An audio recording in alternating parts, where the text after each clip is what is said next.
Well, if you permit, I will answer in French because my English is so bad that I would be ashamed to answer in English. Là, il est vrai que je me méfie un peu de cette notion de nature humaine, mais je m'en méfie pour la raison suivante. Je crois que parmi les concepts, parmi les notions dont une science peut se servir, il y a évidemment des notions qui sont d'un niveau, qui ont une élaboration, qui est une fonction différente. Par exemple, prenons le cas de la biologie. À l'intérieur, dans le domaine de la biologie, vous avez des concepts qui sont plus ou moins bien établis, comme le concept de réflexe. Bon. Et puis, vous avez d'autres notions qui sont en quelque sorte des notions périphériques.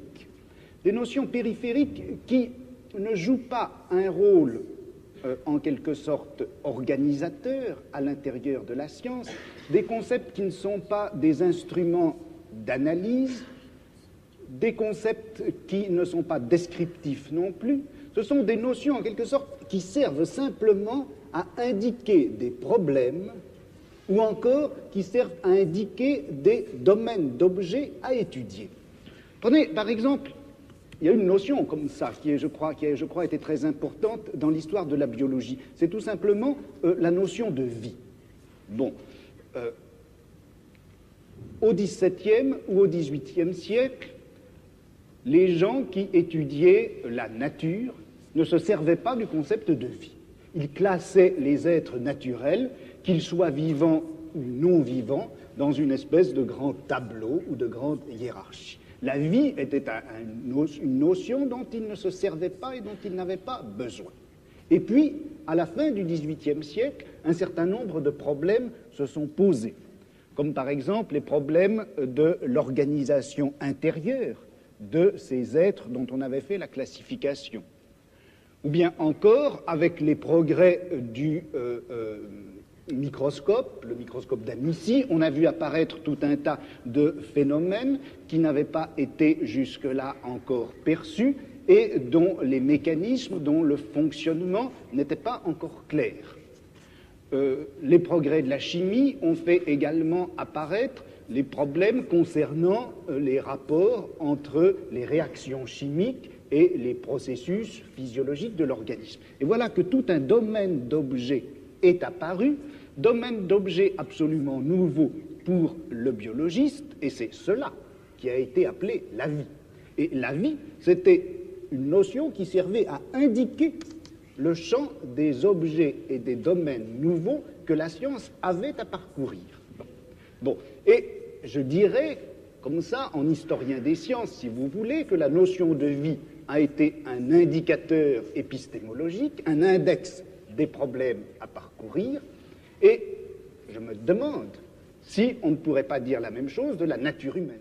Dans l'histoire traditionnelle des sciences, on accorde en effet le maximum, enfin la tradition veut qu'on accorde le maximum à la créativité des individus.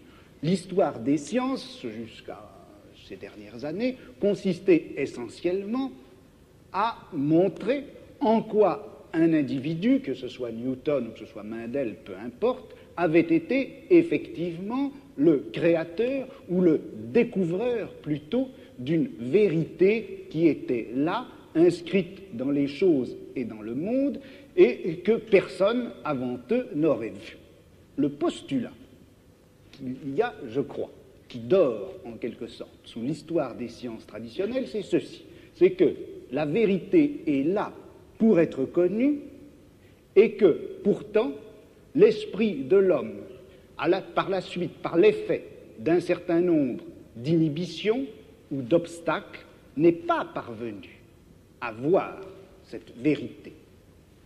L'esprit de l'homme est fait pour voir la vérité et un obstacle contingent l'en empêche. Cet obstacle, ça peut être, eh bien, selon les historiens, les conditions économiques et sociales, ou ça peut être la forme des mentalités, ou ça peut être la crédulité les vieux thèmes et mythes religieux, par exemple, ou moraux, enfin tout ceci qui constitue comme les obstacles, les écailles sur les yeux de celui qui voudrait voir.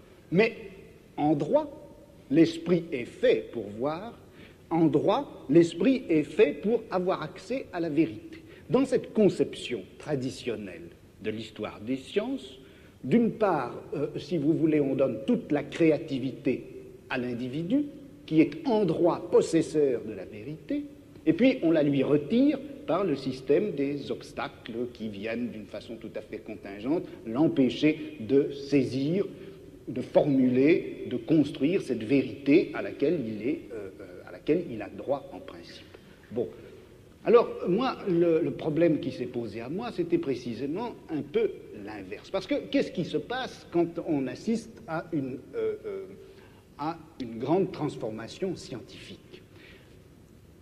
Dans une transformation scientifique, comme par exemple la naissance de la biologie au milieu du XVIIe siècle, ou la naissance de la philologie à la fin du XVIIIe, au début du XIXe. C'est vrai qu'un certain nombre d'obstacles, un certain nombre de préjugés, un certain nombre d'idées toutes faites tombent et viennent à disparaître. Mais ce qui m'a frappé, c'est que une science, au moment où elle naît, non seulement se débarrasse d'un certain nombre d'obstacles et d'obscurités, mais en même temps, elle supprime un certain nombre de savoirs et de connaissances existantes qu'elle occulte, qu'elle cache, comme si elle appliquait une grille nouvelle qui, tout en permettant de faire apparaître des phénomènes jusque-là cachés, cache des connaissances déjà acquises.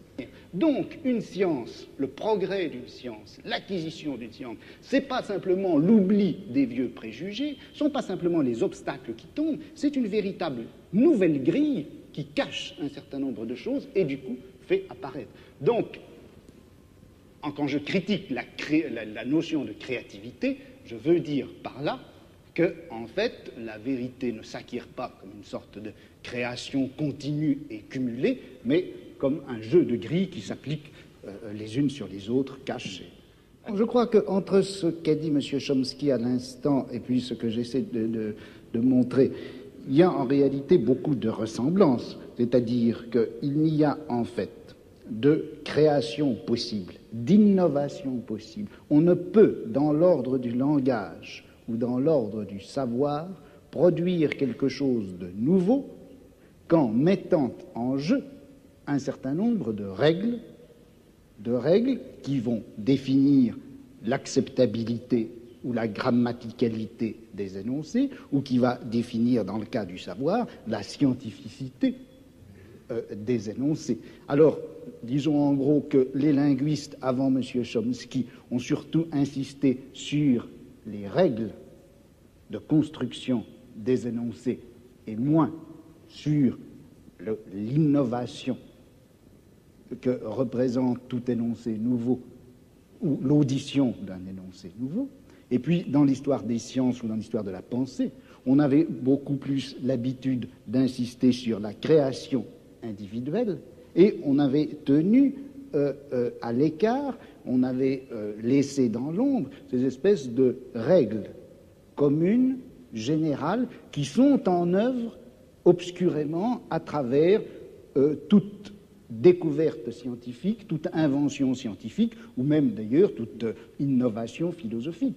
Des règles non seulement linguistiques, mais épistémologiques, et qui caractérisent le savoir contemporain. Il n'y a de créativité possible qu'à partir d'un système de règles. Ce n'est pas un mélange de régularité et de liberté.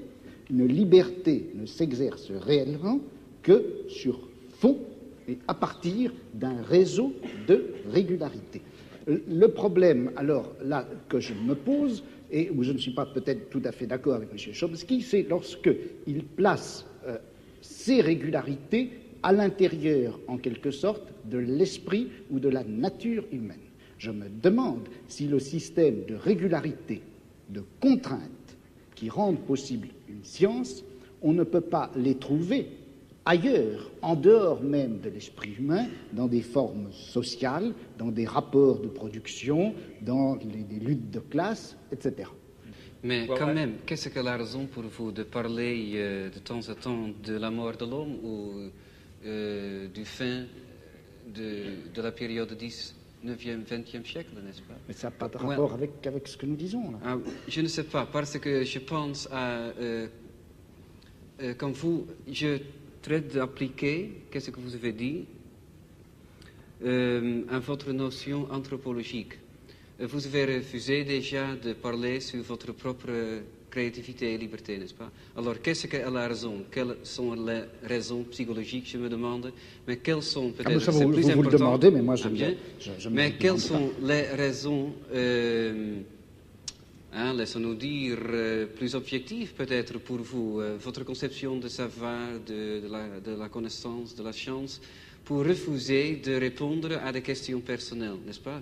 Ça a à faire quelque chose avec votre conception de la société. Alors, quand il y a un problème ici pour vous, qu'est-ce que sont les raisons de faire un problème d'une question personnelle? Non, je ne fais pas du tout un problème d'une question personnelle, je fais d'une question personnelle une absence de problème. C'est-à-dire que dans toute l'histoire traditionnelle de la pensée, des idées et des sciences, on s'est toujours posé le problème de savoir à quel âge Newton avait dû être sevré pour concevoir la gravitation universelle. À quelle époque est-ce que Cuvier avait rencontré sa première maîtresse pour pouvoir finalement découvrir les fossiles, l'anatomie comparée, etc. Ce genre d'analyse, enfin que je caricature, ce genre d'analyse est, je crois, sans intérêt. Il est beaucoup plus intéressant de saisir les transformations d'un savoir en général à l'intérieur à la fois du domaine général des sciences et également de ce domaine en quelque sorte vertical que constitue une société, une culture, une civilisation à un moment donné. Et quand on saisit l'ensemble de la transformation, à ce moment-là, eh bien, on s'aperçoit que les petits événements individuels de la vie du savant n'est pas important. Je suis dans ma démarche beaucoup moins avancée, je vais beaucoup moins loin que M. Chomsky, c'est-à-dire que j'avoue n'être pas capable de définir, il n'y a plus forte raison de proposer un modèle de fonctionnement social idéal pour notre société scientifique ou technologique. En revanche, une des tâches qui me paraît urgente, immédiate, avant même toute autre chose, c'est celle-ci. On a l'habitude, du moins dans notre société européenne, de considérer que le pouvoir, il est localisé entre les mains du gouvernement et il s'exerce par un certain nombre d'institutions bien particulières qui sont l'administration, en France on appelle ça préfectorale, enfin je ne sais pas comment on dit ailleurs, l'administration, la police, l'armée. On sait que toutes ces institutions-là sont faites pour transmettre les ordres, les faire appliquer et punir les gens qui n'obéissent pas. Mais je crois que le pouvoir politique, il s'exerce encore, il s'exerce en outre, de plus, par l'intermédiaire d'un certain nombre d'institutions qui ont l'air comme ça de n'avoir rien de commun avec le pouvoir politique, qui ont l'air d'en être indépendantes et qui ne le sont pas. On sait bien que l'université, d'une façon générale, tout le système scolaire, qui en apparence est fait simplement pour distribuer le savoir, on sait que cet appareil scolaire est fait pour maintenir au pouvoir une certaine classe sociale et exclure des instruments du pouvoir toute une autre classe sociale. Quelque chose comme la psychiatrie, qui en apparence aussi n'est destinée qu'au bien de l'humanité et à la connaissance des psychiatres, la psychiatrie est encore une certaine manière de faire peser un pouvoir politique sur un groupe social. La justice également. Bon, et il me semble que la tâche politique actuelle dans une société comme la nôtre, c'est de critiquer le jeu des institutions apparemment les plus neutres et les plus indépendantes, de les critiquer, de l'attaquer de telle manière que la violence politique qui s'exerçait obscurément en eux surgisse et pour qu'on puisse lutter contre elle. À vouloir tout de suite, enfin si on cherche tout de suite à donner le profil et la formule de la société future sans avoir bien fait la critique de tous les rapports de violence politique qui s'exercent dans notre société, on risque de les laisser se reconstituer, même à travers des formes aussi nobles, apparemment aussi pures que celles du syndicalisme anarchiste. Si on dit qu'il existe une certaine nature humaine, que cette nature humaine n'a pas reçu dans la société actuelle les droits et les possibilités qui lui permettraient de se réaliser. C'est bien ce que vous avez dit, je crois. Et si on admet cela, est-ce qu'on ne risque pas de définir cette nature humaine à la fois idéale et réelle, cette nature humaine cachée et réprimée jusqu'à présent, est-ce qu'on ne risque pas de la définir dans des termes que nous empruntons à notre société, à notre civilisation, à notre culture? Je vais prendre un exemple qui est un peu caricatural, mais le marxisme d'une certaine époque, à la fin du XIXe, au début du XXe siècle, le marxisme admettait en effet que dans la société capitaliste, l'homme ne recevait pas toutes ses possibilités de développement et de réalisation, que la nature humaine était effectivement aliénée dans le système capitaliste. Et le marxisme rêvait d'une nature humaine enfin libérée. Or, cette nature humaine, quel modèle utilisait-il le marxisme de cette époque-là, du XIXe, du début du XXe siècle, quel modèle utilisait-il pour la concevoir, pour la rêver? C'était en réalité le modèle bourgeois. Le marxisme a considéré qu'une société heureuse, c'était une société qui faisait place, par exemple, à une sexualité de type bourgeois, à une famille de type bourgeois, à une esthétique de type bourgeois. Et c'est d'ailleurs tellement vrai que c'est comme ça que ça s'est passé en Union soviétique, où sous prétexte de réaliser une société où l'homme réaliserait enfin sa nature, on a reconstitué une espèce de société à la fois réelle et utopique qui est transposée de la société bourgeoise du XIXe siècle. De sorte que, est-ce que la notion de nature humaine, vous-même, en commençant, vous reconnaissiez, je crois qu'on ne savait pas très bien ce que c'était que cette nature humaine. Alors, est-ce qu'elle ne risque pas de nous induire en erreur? Vous savez que Mao Tse-tung parlait de nature humaine bourgeoise et de nature humaine prolétarienne, et il considère que ce n'est pas la même chose. That's what it amounts to. C'est donc au nom d'une justice plus pure que vous critiquez le fonctionnement de la justice.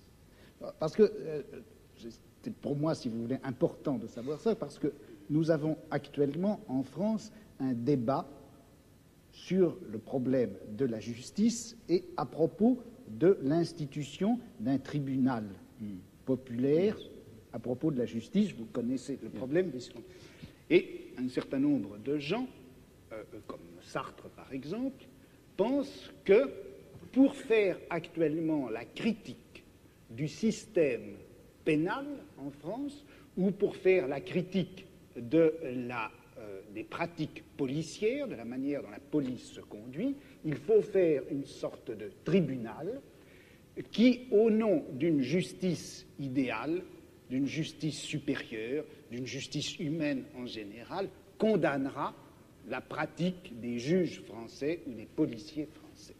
Et puis, il y a un autre groupe de gens, et je me sens, je travaille avec ces gens-là, qui disent non, il ne faut pas faire cela parce que quand vous vous référez à la justice idéale que le tribunal serait censé appliquer, vous vous référez en fait à un certain nombre d'idées de justice qui ont été formées à notre époque par un certain groupe d'individus qui sont eux-mêmes, malgré tout, d'une façon directe ou indirecte, les produits de la société dans laquelle nous nous trouvons. Il faut attaquer les pratiques de la justice, il faut attaquer la police, Il faut attaquer les pratiques policières, mais en termes de guerre et non pas en termes de justice. Alors, je voulais simplement répondre à votre toute première phrase quand vous avez dit « mais la guerre que vous faites contre la police, si vous ne considériez pas qu'elle est juste, vous ne la feriez pas ». Alors, je vous répondrai un peu en termes de Spinoza, je vous dirai « le prolétariat ne fait pas la guerre à la classe dirigeante parce qu'il considère que cette guerre est juste, le prolétariat fait la guerre à la classe dirigeante parce qu'il veut, pour la première fois dans l'histoire, prendre le pouvoir. Et c'est parce qu'il veut prendre le pouvoir qu'il considère que sa guerre est juste.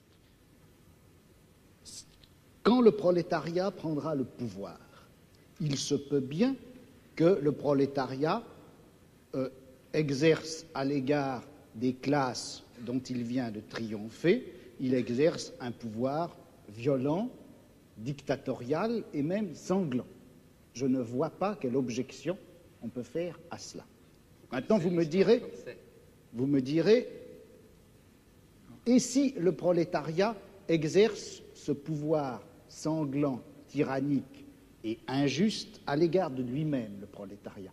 Alors je vous répondrai, ça ne peut se produire que si le prolétariat n'a pas réellement pris le pouvoir, mais c'est qu'une classe extérieure au prolétariat, ou un groupe de gens intérieurs au prolétariat, une bureaucratie ou les restes de la petite bourgeoisie, etc., s'est emparé du pouvoir. Ceci, je ne peux pas m'empêcher, contrairement à ce que vous pensez, je ne peux pas m'empêcher de croire que cette notion de nature humaine, cette notion de bonté, de justice, d'essence humaine, de réalisation de l'essence humaine, tout ça, ce sont des notions et des concepts qui ont été formés à l'intérieur de notre civilisation, dans notre type de savoir, dans notre forme de philosophie, et que par conséquent, ça fait partie même de notre système de classe, et qu'on ne peut pas, aussi regrettable que ce soit, on ne peut pas faire valoir ces notions